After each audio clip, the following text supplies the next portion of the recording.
Shello, Mers, welcome back. We're doing something a little different today. If you watch our mermaid videos, which seem to be the most popular at the channel at the moment, you'll notice that there usually isn't a lot of explanation on all the little details and bits and pieces that go into it, especially if you're not in the specific mermaid community. So I'm here to explain some differences in terms you may not know. We're dubbing it mermaid terminology for guppies. Da da da da. Today, we're going to be learning the differences between fabric tails and silicone tails. There is something right in the middle called hybrid tails. We'll get to those in another video. As you guessed, the name sort of speaks for itself in fabric versus silicone. Now, fabric tails, such as this one we have here, you guessed it, is made out of fabric. Most of the time, the fabric is going to be made out of either a scuba knit material, spandex, or polyester. The tag really here. Yep, so this is polyester, spandex, and scuba knit material.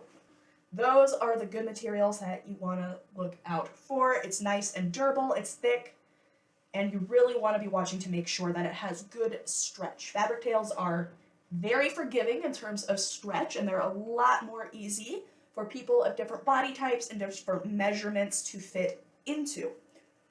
Now, most good fabric tails, such as this one, which is, again, from Mertailor, this is the Wincy 3 Abalone, and there's no monofin in this.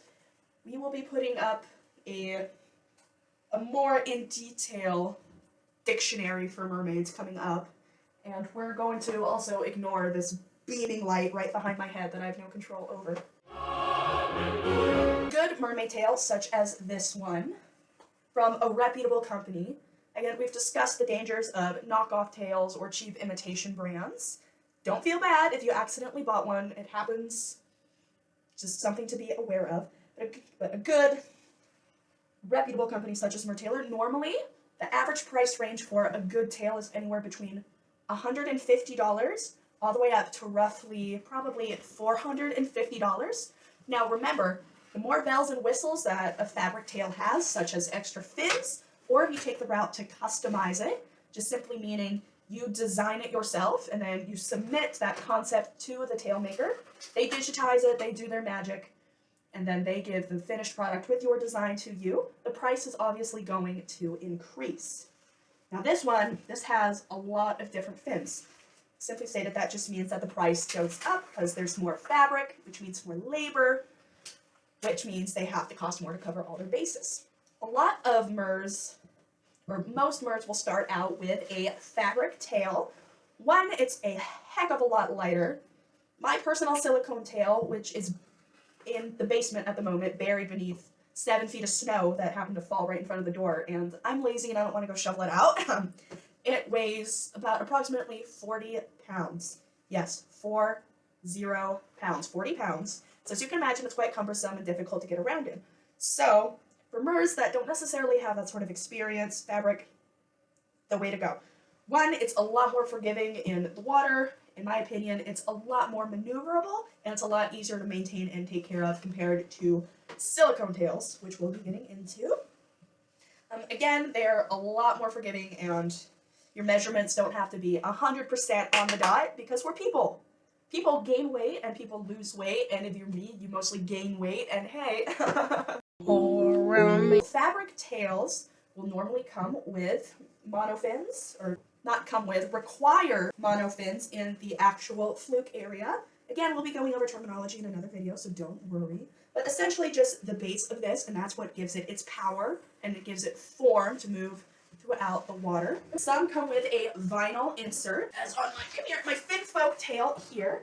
As you can see, there is a really thin plastic vinyl insert on the inside of it here. What that does is it just helps maintain the shape of the fluke and gives it a little more stiffness and structure. If you're doing poses such as this, look at us, we're having a great time. It just helps it sort of stick up like this in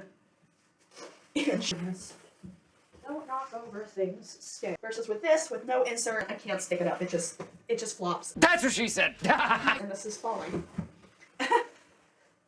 The They're also a heck of a lot easier to store. This probably weighs like a pound at the maximum.